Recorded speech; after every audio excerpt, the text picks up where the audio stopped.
श्रेयमाष्टकम् तपसा धर्ममाराध्य पयहारे भास्करः पुरा धर्मं सूर्यः सुतं प्राप धर्मराजं नमाम्यहम्।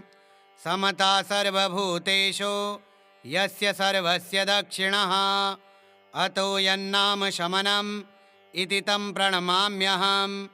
येनानन्तश्च कृतो विश्वे सर्वेषां जीविनां परं कर्मानुरूपं कालेन तं कृतान्तं नमाम्यहम्। बिभर्ति दण्डं दण्डय पापिनं शुद्धिहेतवे नमामि तं दण्डधरं यशसास्तां सर्वजीवनं। विश्वं च कलयत्येव यः सर्वेषु च सन्ततम् अतीव दुर्निवार्यं च तं कालं प्रणमाम्यहम्। सविब्रह्मणिष्ठो यः संयमी सन्देव महादेवतपः जीवनं कर्मफलदः तं यमं प्रणमाम्यहम्। स्वात्मा रामश्च सर्वज्ञो मित्रं पुण्यकृतां भवेत् पापिनं क्लेशदो नित्यं पुण्यमित्रं नमाम्यहम्। यज्जन्म ब्राह्मणोंशेन ज्वलन्तं ब्रह्म तेजसा यो ध्यायति परमं ब्रह्म तमीशं प्रणमाम्यहम्। यमाष्टकमिदं नित्यं प्रातरुत्थय यः पठेत् यस्मात् तस्य भयं नास्ति सर्वपापाद्विमुच्यते। तपसा धर्ममाराध्य पयहारे भास्करः पुरा धर्मं सूर्यः सुतं प्राप धर्मराजं नमाम्यहम्। समता सर्वभूतेषु यस्य सर्वस्य दक्षिणः अतो यन्नाम शमनम् इति तं प्रणमाम्यहम्। येनानन्तश्च कृतो विश्वे सर्वेषां जीविनां परं कर्मानुरूपं कालेन तं कृतान्तं नमाम्यहम्। बिभर्ति दण्डं दण्डय पापिनं शुद्धिहेतवे नमामि तं दण्डधरं यशसास्तां सर्वजीवनं। विश्वं च कलयत्येव यः सर्वेषु च सन्ततम् अतीव दुर्निवार्यं च तं कालं प्रणमाम्यहम्। सविब्रह्मणिष्ठो यः संयमी सन्देव महादेवतपः जीवनं कर्मफलदः तं यमं प्रणमाम्यहम्। स्वात्मा रामश्च सर्वज्ञो मित्रं पुण्यकृतां भवेत् पापिनं क्लेशदो नित्यं पुण्यमित्रं नमाम्यहम्। यज्जन्म ब्राह्मणोंशेन ज्वलन्तं ब्रह्म तेजसा यो ध्यायति परमं ब्रह्म तमीशं प्रणमाम्यहम्। यमाष्टकमिदं नित्यं प्रातरुत्थय यः पठेत् यस्मात् तस्य भयं नास्ति सर्वपापाद्विमुच्यते। तपसा धर्ममाराध्य पयहारे भास्करः पुरा धर्मं सूर्यः सुतं प्राप धर्मराजं नमाम्यहम्। समता सर्वभूतेषु यस्य सर्वस्य दक्षिणः अतो यन्नाम शमनम् इति तं प्रणमाम्यहम्। येनानन्तश्च कृतो विश्वे सर्वेषां जीविनां परं कर्मानुरूपं कालेन तं कृतान्तं नमाम्यहम्। बिभर्ति दण्डं दण्डय पापिनं शुद्धिहेतवे नमामि तं दण्डधरं यशसास्तां सर्वजीवनं। विश्वं च कलयत्येव यः सर्वेषु च सन्ततम् अतीव दुर्निवार्यं च तं कालं प्रणमाम्यहम्। सविब्रह्मणिष्ठो यः संयमी सन्देव महादेवतपः जीवनं कर्मफलदः तं यमं प्रणमाम्यहम्। स्वात्मा रामश्च सर्वज्ञो मित्रं पुण्यकृतां भवेत् पापिनं क्लेशदो नित्यं पुण्यमित्रं नमाम्यहम्। यज्जन्म ब्राह्मणोंशेन ज्वलन्तं ब्रह्म तेजसा यो ध्यायति परमं ब्रह्म तमीशं प्रणमाम्यहम्। यमाष्टकमिदं नित्यं प्रातरुत्थय यः पठेत् यस्मात् तस्य भयं नास्ति सर्वपापाद्विमुच्यते। तपसा धर्ममाराध्य पयहारे भास्करः पुरा धर्मं सूर्यः सुतं प्राप धर्मराजं नमाम्यहं। समता सर्वभूतेषु यस्य सर्वस्य दक्षिणः अतो यन्नाम शमनम् इति तं प्रणमाम्यहं। येनानन्तश्च कृतो विश्वे सर्वेषां जीविनां परं कर्मानुरूपं कालेन तं कृतान्तं नमाम्यहं। बिभर्ति दण्डं दण्डय पापिनं शुद्धिहेतवे नमामि तं दण्डधरं यशसास्तां सर्वजीवनं। विश्वं च कलयत्येव यः सर्वेषु च सन्ततम् अतीव दुर्निवार्यं च तं कालं प्रणमाम्यहं। सविब्रह्मणिष्ठो यः संयमी सन्देव महादेवतपः जीवनं कर्मफलदः तं यमं प्रणमाम्यहं। स्वात्मा रामश्च सर्वज्ञो मित्रं पुण्यकृतां भवेत् पापिनं क्लेशदो नित्यं पुण्यमित्रं नमाम्यहं। यज्जन्म ब्राह्मणोंशेन ज्वलन्तं ब्रह्म तेजसा यो ध्यायति परमं ब्रह्म तमीशं प्रणमाम्यहं। यमाष्टकमिदं नित्यं प्रातरुत्थय यः पठेत् यस्मात् तस्य भयं नास्ति सर्वपापाद्विमुच्यते। तपसा धर्ममाराध्य पयहारे भास्करः पुरा धर्मं सूर्यः सुतं प्राप धर्मराजं नमाम्यहं। समता सर्वभूतेषु यस्य सर्वस्य दक्षिणः अतो यन्नाम शमनम् इति तं प्रणमाम्यहं। येनानन्तश्च कृतो विश्वे सर्वेषां जीविनां परं कर्मानुरूपं कालेन तं कृतान्तं नमाम्यहं।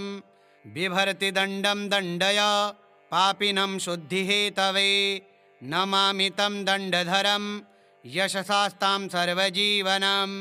विश्वं च कलयत्येव यः सर्वेषु च सन्ततम् अतीव दुर्निवार्यं च तं कालं प्रणमाम्यहं। सविब्रह्मणिष्ठो यः संयमी सन्देव महादेवतपः जीवनं कर्मफलदः तं यमं प्रणमाम्यहं।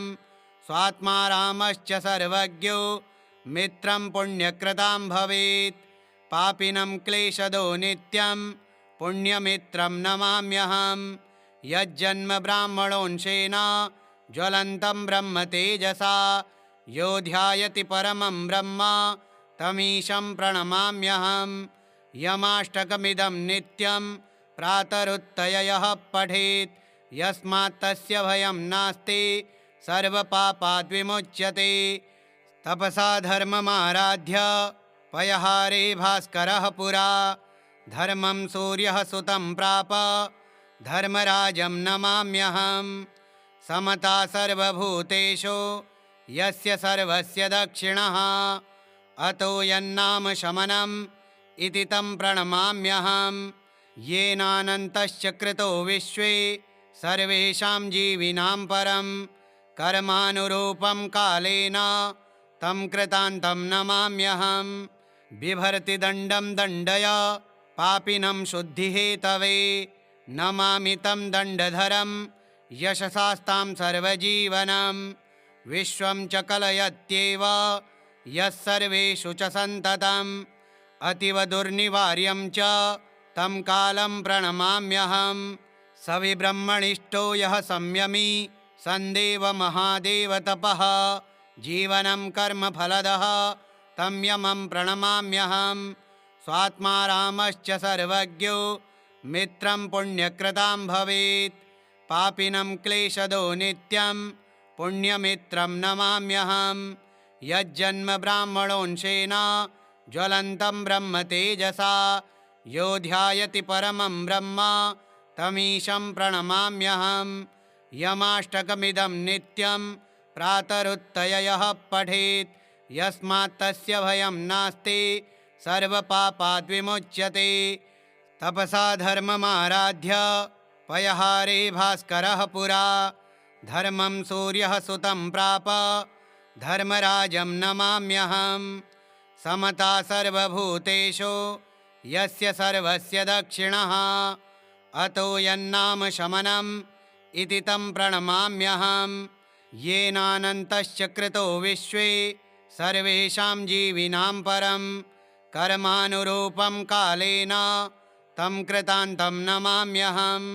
बिभर्ति दण्डं दण्डय पापिनं शुद्धिहेतवे नमामि तं दण्डधरं यशसास्तां सर्वजीवनं। विश्वं च कलयत्येव यः सर्वेषु च सन्ततम् अतीव दुर्निवार्यं च तं कालं प्रणमाम्यहं। सविब्रह्मणिष्ठो यः संयमी सन्देव महादेवतपः जीवनं कर्मफलदः तं यमं प्रणमाम्यहं। स्वात्मा रामश्च सर्वज्ञो मित्रं पुण्यकृतां भवेत् पापिनं क्लेशदो नित्यं पुण्यमित्रं नमाम्यहं। यज्जन्म ब्राह्मणोंशेन ज्वलन्तं ब्रह्म तेजसा यो ध्यायति परमं ब्रह्म तमीशं प्रणमाम्यहं।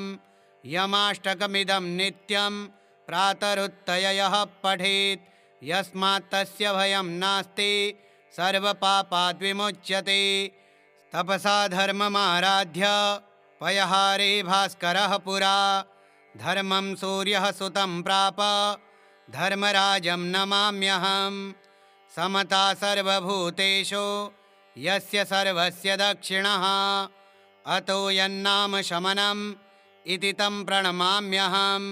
येनानन्तश्च कृतो विश्वे सर्वेषां जीविनां परं कर्मानुरूपं कालेन तं कृतान्तं नमाम्यहं।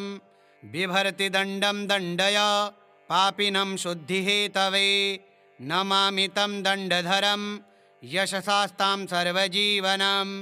विश्वं च कलयत्येव यः सर्वेषु च सन्ततम् अतीव दुर्निवार्यं च तं कालं प्रणमाम्यहं।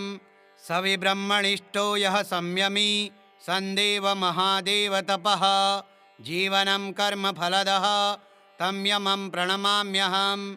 स्वात्मा रामश्च सर्वज्ञो मित्रं पुण्यकृतां भवेत् पापिनं क्लेशदो नित्यं पुण्यमित्रं नमाम्यहं। यज्जन्म ब्राह्मणोंशेन ज्वलन्तं ब्रह्म तेजसा यो ध्यायति परमं ब्रह्म तमीशं प्रणमाम्यहं। यमाष्टकमिदं नित्यं प्रातरुत्थय यः पठेत् यस्मात् तस्य भयं नास्ति सर्वपापाद्विमुच्यते। तपसा धर्ममाराध्य पयहारे भास्करः पुरा धर्मं सूर्यः सुतं प्राप धर्मराजं नमाम्यहं। समता सर्वभूतेषु यस्य सर्वस्य दक्षिणः अतो यन्नाम शमनम् इति तं प्रणमाम्यहं। येनानन्तश्च कृतो विश्वे सर्वेषां जीविनां परं कर्मानुरूपं कालेन तं कृतान्तं नमाम्यहं। बिभर्ति दण्डं दण्डय पापिनं शुद्धिहेतवे नमामि तं दण्डधरं यशसास्तां सर्वजीवनं। विश्वं च कलयत्येव यः सर्वेषु च सन्ततम् अतीव दुर्निवार्यं च तं कालं प्रणमाम्यहं। सविब्रह्मणिष्ठो यः संयमी सन्देव महादेवतपः जीवनं कर्मफलदः तं यमं प्रणमाम्यहं। स्वात्मा रामश्च सर्वज्ञो मित्रं पुण्यकृतां भवेत् पापिनं क्लेशदो नित्यं पुण्यमित्रं नमाम्यहं। यज्जन्म ब्राह्मणोंशेन ज्वलन्तं ब्रह्म तेजसा यो ध्यायति परमं ब्रह्म तमीशं प्रणमाम्यहं। यमाष्टकमिदं नित्यं प्रातरुत्थय यः पठेत् यस्मात् तस्य भयं नास्ति सर्वपापाद्विमुच्यते। तपसा धर्ममाराध्य पयहारे भास्करः पुरा धर्मं सूर्यः सुतं प्राप धर्मराजं नमाम्यहं। समता सर्वभूतेषु यस्य सर्वस्य दक्षिणः अतो यन्नाम शमनम् इति तं प्रणमाम्यहं। येनानन्तश्च कृतो विश्वे सर्वेषां जीविनां परं कर्मानुरूपं कालेन तं कृतान्तं नमाम्यहं। बिभर्ति दण्डं दण्डय पापिनं शुद्धिहेतवे। नमामि तं दण्डधरं यशसास्तां सर्वजीवनं। विश्वं च कलयत्येव यः सर्वेषु च सन्ततम्। अतीव दुर्निवार्यं च तं कालं प्रणमाम्यहं। सविब्रह्मणिष्ठो यः संयमी सन्देवमहादेवतपः। जीवनं कर्मफलदः तं यमं प्रणमाम्यहं।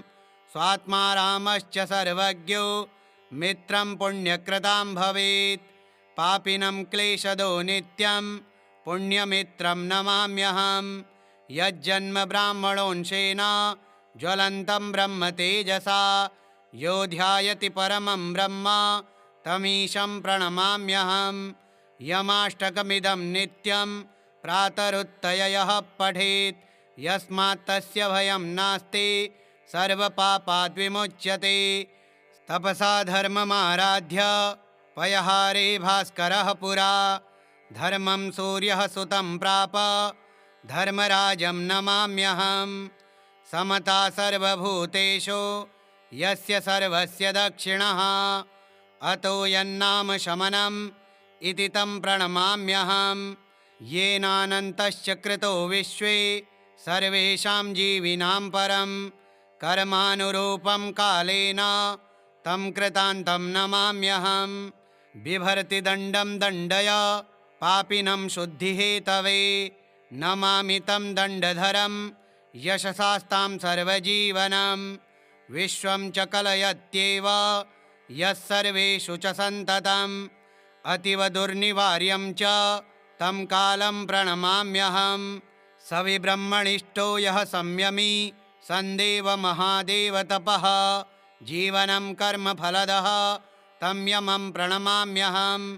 स्वात्मा रामश्च सर्वज्ञो मित्रं पुण्यकृतां भवेत्। पापिनं क्लेशदो नित्यं पुण्यमित्रं नमाम्यहं। यज्जन्म ब्राह्मणोंशेन ज्वलन्तं ब्रह्म तेजसा। यो ध्यायति परमं ब्रह्म तमीशं प्रणमाम्यहं। यमाष्टकमिदं नित्यं प्रातरुत्थय यः पठेत्। यस्मात् तस्य भयं नास्ति सर्वपापाद्विमुच्यते। तपसा धर्ममाराध्य पयहारे भास्करः पुरा। धर्मं सूर्यः सुतं प्राप धर्मराजं नमाम्यहं। समता सर्वभूतेषु यस्य सर्वस्य दक्षिणः। अतो यन्नाम शमनम् इति तं प्रणमाम्यहं। येनानन्तश्च कृतो विश्वे सर्वेषां जीविनां परं। कर्मानुरूपं कालेन तं कृतान्तं नमाम्यहं। बिभर्ति दण्डं दण्डय पापिनं शुद्धिहेतवे। नमामि तं दण्डधरं यशसास्तां सर्वजीवनं। विश्वं च कलयत्येव यः सर्वेषु च सन्ततम्। अतीव दुर्निवार्यं च तं कालं प्रणमाम्यहं। सविब्रह्मणिष्ठो यः संयमी सन्देवमहादेवतपः। जीवनं कर्मफलदः तं यमं प्रणमाम्यहं। स्वात्मा रामश्च सर्वज्ञो मित्रं पुण्यकृतां भवेत्। पापिनं क्लेशदो नित्यं पुण्यमित्रं नमाम्यहं। यज्जन्म ब्राह्मणोंशेन ज्वलन्तं ब्रह्म तेजसा। यो ध्यायति परमं ब्रह्म तमीशं प्रणमाम्यहं। यमाष्टकमिदं नित्यं प्रातरुत्थय यः पठेत्। यस्मात् तस्य भयं नास्ति सर्वपापाद्विमुच्यते। तपसा धर्ममाराध्य पयहारे भास्करः पुरा। धर्मं सूर्यः सुतं प्राप धर्मराजं नमाम्यहं। समता सर्वभूतेषु यस्य सर्वस्य दक्षिणः। अतो यन्नाम शमनम् इति तं प्रणमाम्यहं। येनानन्तश्च कृतो विश्वे सर्वेषां जीविनां परं। कर्मानुरूपं कालेन तं कृतान्तं नमाम्यहं। बिभर्ति दण्डं दण्डय पापिनं शुद्धिहेतवे। नमामि तं दण्डधरं यशसास्तां सर्वजीवनं। विश्वं च कलयत्येव यः सर्वेषु च सन्ततम् अतीव दुर्निवार्यं च तं कालं प्रणमाम्यहं। स विब्रह्मणिष्ठो यः संयमी सन्देव महादेवतपः जीवनं कर्मफलदः तं यमं प्रणमाम्यहं। स्वात्मा रामश्च सर्वज्ञो मित्रं पुण्यकृतां भवेत् पापिनं क्लेशदो नित्यं पुण्यमित्रं नमाम्यहं। यज्जन्म ब्राह्मणोंशेन ज्वलन्तं ब्रह्म तेजसा यो ध्यायति परमं ब्रह्म तमीशं प्रणमाम्यहं। यमाष्टकमिदं नित्यं प्रातरुत्थय यः पठेत् यस्मात् तस्य भयं नास्ति सर्वपापाद्विमुच्यते। तपसा धर्ममाराध्य पयहारे भास्करः पुरा धर्मं सूर्यः सुतं प्राप धर्मराजं नमाम्यहं। समता सर्वभूतेषु यस्य सर्वस्य दक्षिणः अतो यन्नाम शमनम् इति तं प्रणमाम्यहं। येनानन्तश्च कृतो विश्वे सर्वेषां जीविनां परं कर्मानुरूपं कालेन तं कृतान्तं नमाम्यहं। बिभर्ति दण्डं दण्डय पापिनं शुद्धिहेतवे नमामि तं दण्डधरं यशसास्तां सर्वजीवनं। विश्वं च कलयत्येव यः सर्वेषु च सन्ततम् अतीव दुर्निवार्यं च तं कालं प्रणमाम्यहं। स विब्रह्मणिष्ठो यः संयमी सन्देव महादेवतपः जीवनं कर्मफलदः तं यमं प्रणमाम्यहं। स्वात्मा रामश्च सर्वज्ञो मित्रं पुण्यकृतां भवेत् पापिनं क्लेशदो नित्यं पुण्यमित्रं नमाम्यहं। यज्जन्म ब्राह्मणोंशेन ज्वलन्तं ब्रह्म तेजसा यो ध्यायति परमं ब्रह्म तमीशं प्रणमाम्यहं। यमाष्टकमिदं नित्यं प्रातरुत्थय यः पठेत् यस्मात् तस्य भयं नास्ति सर्वपापाद्विमुच्यते। तपसा धर्ममाराध्य पयहारे भास्करः पुरा धर्मं सूर्यः सुतं प्राप धर्मराजं नमाम्यहं।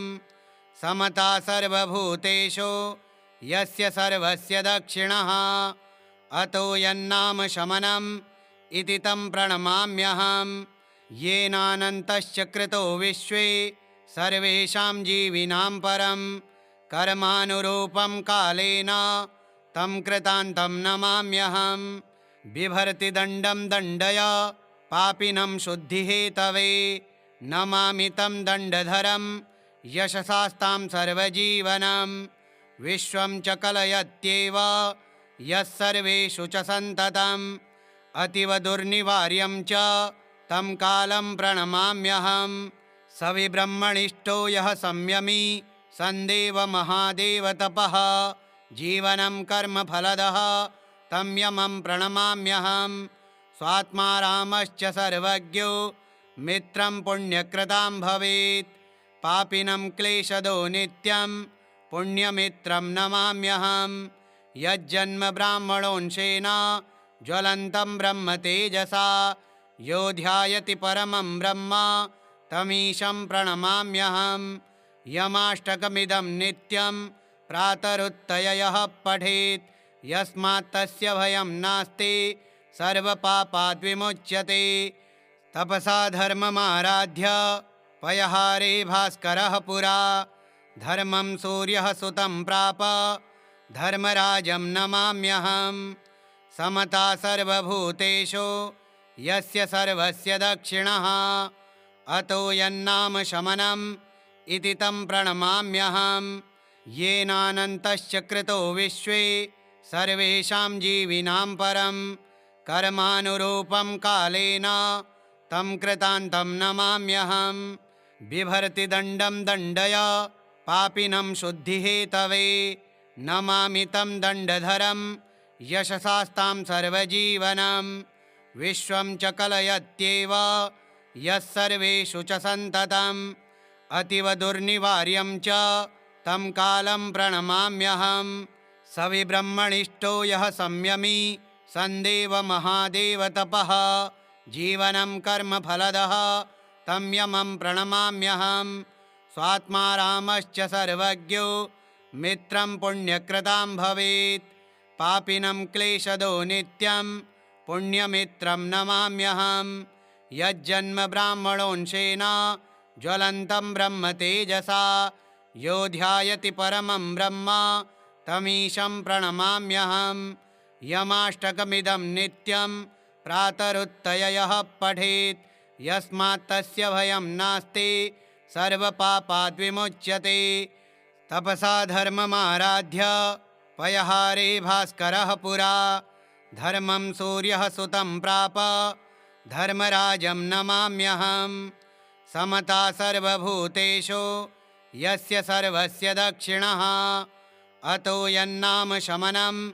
इति तं प्रणमाम्यहं येनानन्तश्च कृतो विश्वे सर्वेषां जीविनां परं कर्मानुरूपं कालेन तं कृतान्तं नमाम्यहं बिभर्ति दण्डं दण्डय पापिनं शुद्धिहेतवे नमामि तं दण्डधरं यशसास्तां सर्वजीवनं विश्वं च कलयत्येव यः सर्वेषु च सन्ततम् अतीव दुर्निवार्यं च तं कालं प्रणमाम्यहं सविब्रह्मणिष्ठो यः संयमी सन्देव महादेव तपः जीवनं कर्म फलदः तं यमं प्रणमाम्यहं स्वात्मा रामश्च सर्वज्ञो मित्रं पुण्यकृतां भवेत् पापिनं क्लेशदो नित्यं पुण्यमित्रं नमाम्यहं यज्जन्म ब्राह्मणोंशेन ज्वलन्तं ब्रह्म तेजसा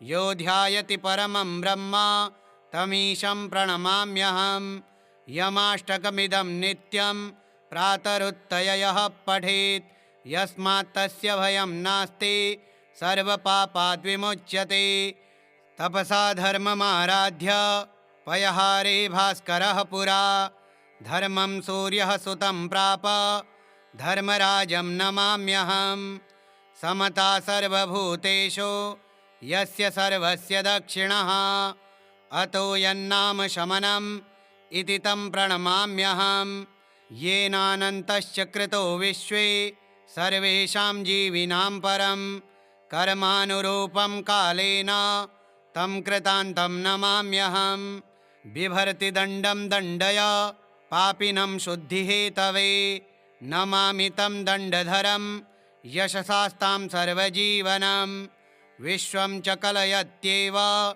यः सर्वेषु च सन्ततम् अतीव दुर्निवार्यं च तं कालं प्रणमाम्यहं सविब्रह्मणिष्ठो यः संयमी सन्देव महादेव तपः जीवनं कर्म फलदः तं यमं प्रणमाम्यहं स्वात्मा रामश्च सर्वज्ञो मित्रं पुण्यकृतां भवेत् पापिनं क्लेशदो नित्यं पुण्यमित्रं नमाम्यहं यज्जन्म ब्राह्मणोंशेन ज्वलन्तं ब्रह्म तेजसा यो ध्यायति परमं ब्रह्म तमीशं प्रणमाम्यहं यमाष्टकमिदं नित्यं प्रातरुत्थय यः पठेत् यस्मात् तस्य भयं नास्ति सर्वपापाद्विमुच्यते तपसा धर्ममाराध्य पयहारे भास्करः पुरा धर्मं सूर्यः सुतं प्राप धर्मराजं नमाम्यहं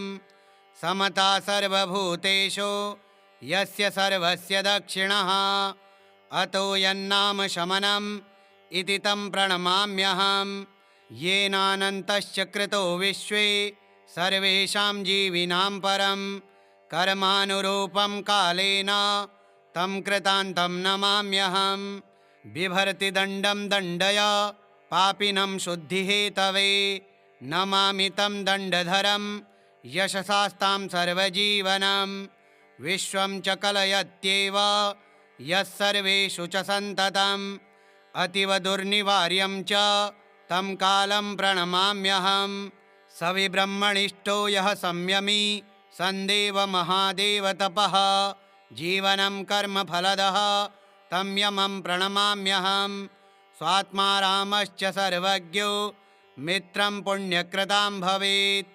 पापिनं क्लेशदो नित्यं पुण्यमित्रं नमाम्यहम्। यज्जन्म ब्राह्मणोंशेन ज्वलन्तं ब्रह्म तेजसा यो ध्यायति परमं ब्रह्म तमीशं प्रणमाम्यहम्। यमाष्टकमिदं नित्यं प्रातरुत्थय यः पठेत् यस्मात् तस्य भयं नास्ति सर्वपापाद्विमुच्यते। तपसा धर्ममाराध्य पयहारे भास्करः पुरा धर्मं सूर्यः सुतं प्राप धर्मराजं नमाम्यहम्।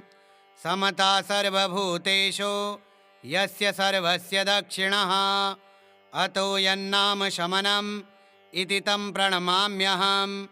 येनानन्तश्च कृतो विश्वे सर्वेषां जीविनां परं कर्मानुरूपं कालेन तं कृतान्तं नमाम्यहम्। बिभर्ति दण्डं दण्डय पापिनं शुद्धिहेतवे नमामि तं दण्डधरं यशसास्तां सर्वजीवनं। विश्वं च कलयत्येव यः सर्वेषु च सन्ततम् अतीव दुर्निवार्यं च तं कालं प्रणमाम्यहम्। सविब्रह्मणिष्ठो यः संयमी सन्देव महादेवतपः जीवनं कर्मफलदः तं यमं प्रणमाम्यहम्। स्वात्मा रामश्च सर्वज्ञो मित्रं पुण्यकृतां भवेत्। पापिनं क्लेशदो नित्यं पुण्यमित्रं नमाम्यहम्। यज्जन्म ब्राह्मणोंशेन ज्वलन्तं ब्रह्म तेजसा यो ध्यायति परमं ब्रह्म तमीशं प्रणमाम्यहम्। यमाष्टकमिदं नित्यं प्रातरुत्थय यः पठेत् यस्मात् तस्य भयं नास्ति सर्वपापाद्विमुच्यते। तपसा धर्ममाराध्य पयहारे भास्करः पुरा धर्मं सूर्यः सुतं प्राप धर्मराजं नमाम्यहम्। समता सर्वभूतेषु यस्य सर्वस्य दक्षिणः अतो यन्नाम शमनम् इति तं प्रणमाम्यहम्। येनानन्तश्च कृतो विश्वे सर्वेषां जीविनां परं कर्मानुरूपं कालेन तं कृतान्तं नमाम्यहम्। बिभर्ति दण्डं दण्डय पापिनं शुद्धिहेतवे नमामि तं दण्डधरं यशसास्तां सर्वजीवनं। विश्वं च कलयत्येव यः सर्वेषु च सन्ततम् अतीव दुर्निवार्यं च तं कालं प्रणमाम्यहम्। सविब्रह्मणिष्ठो यः संयमी सन्देव महादेवतपः जीवनं कर्मफलदः तं यमं प्रणमाम्यहम्। स्वात्मा रामश्च सर्वज्ञो मित्रं पुण्यकृतां भवेत्। पापिनं क्लेशदो नित्यं पुण्यमित्रं नमाम्यहम्। यज्जन्म ब्राह्मणोंशेन ज्वलन्तं ब्रह्म तेजसा यो ध्यायति परमं ब्रह्म तमीशं प्रणमाम्यहम्। यमाष्टकमिदं नित्यं प्रातरुत्थय यः पठेत् यस्मात् तस्य भयं नास्ति सर्वपापाद्विमुच्यते। श्रीयमाष्टकं श्रीयमार्पणमस्तु। ॐ श्रीयमाय नमः।